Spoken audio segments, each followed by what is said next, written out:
বাংলার প্রগতিশীল চিন্তার বাতিঘর অধ্যাপক যতীন সরকার আর নেই। ৮৯ বছর বয়সে ময়মনসিংহ মেডিকেল কলেজ হাসপাতালে শেষ নিঃশ্বাস ত্যাগ করেন তিনি। অধ্যাপক যতীন সরকার আমাদের এখানে এই মাসের ৮ তারিখে ভর্তি হয়েছিল। ওনার বয়স ৯০ বছর।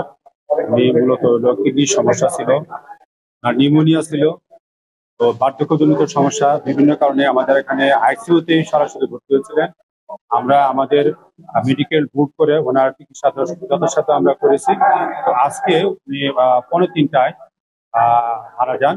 ১৯৩৬ সালের ১৮ আগস্ট নেত্রকোনার চন্দপাড়ায় জন্ম নেয়া এই শিক্ষাবিদ জীবন কাটিয়েছেন বাংলা ভাষা, সাহিত্য আর প্রান্তিক মানুষের অধিকার আদায়ের লড়াইয়ে। ভাষা আন্দোলন থেকে মুক্তিযুদ্ধ, সব ক্ষেত্রেই ছিলেন সক্রিয়। বঙ্গবন্ধু হত্যার পর সামরিক শাসনের বিরুদ্ধে প্রতিবাদ করায় ১৮ মাস কাটিয়েছেন কারাগারে। ধর্মভিত্তিক রাজনীতির বিরোধিতা করে যতীন সরকার লিখেছেন অসংখ্য বই ও প্রবন্ধ। বাংলাদেশ উদীচী শিল্পগোষ্ঠীর ছিলেন 2 বারের সভাপতি। ৩৫টিরও বেশি বইয়ের লেখক যতীন সরকার।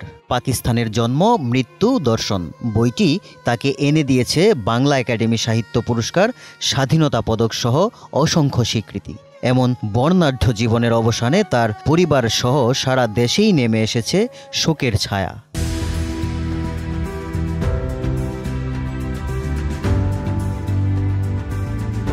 বাপি তার সারাটা জীবন দেশকে নিয়ে ভেবে গেছেন। বাপির মনন, চিন্তা এবং কর্ম সব এই দেশ এবং দেশের গণমানুষকে নিয়ে আবর্তিত হয়েছে। সেখানে পরিবারের কোনো অগ্রাধিকার ছিল না। বাপি ছিলেন বাংলাদেশের মানুষ, বাপি ছিলেন প্রকৃত বাঙালি, প্রাকৃত জনের মানুষ। সবাই প্রার্থনা করবেন, আশীর্বাদ করবেন। উনি অনেকদিন ধরেই অসুস্থ ছিলেন, তো গত 2.5 মাস উনি হাসপাতালেই কাটিয়েছেন। তাই সেরকম ভাবে কোনো শেষ ইচ্ছা উনি আমাদেরকে বলে যাননি। তবে উনার আসলে পরিবার কেন্দ্রিক কোনো ইচ্ছা ছিল না যে আমার এটা, আমার সেটা, এরকম কোনো ইচ্ছা ছিল না। উনি সবসময় দেশকে নিয়ে ভাবতেন, দেশ নিয়েই তার চিন্তা, গণমানুষ নিয়েই চিন্তা, প্রাকৃত জনের মানুষ হিসেবেই তিনি নিজেকে ভাবতেন এবং এটা নিয়েই তার ভাবনা আবর্তিত হতো।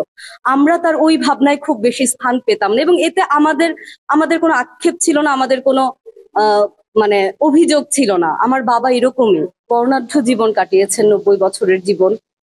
তার যাত্রা পরিপূর্ণ হয়েছে এই পৃথিবীতে। তো উনি যা দিতে পেরেছেন, আপনারা সবাই তার কর্মে আমার বাবা বেঁচে থাকবেন সবার মাঝে।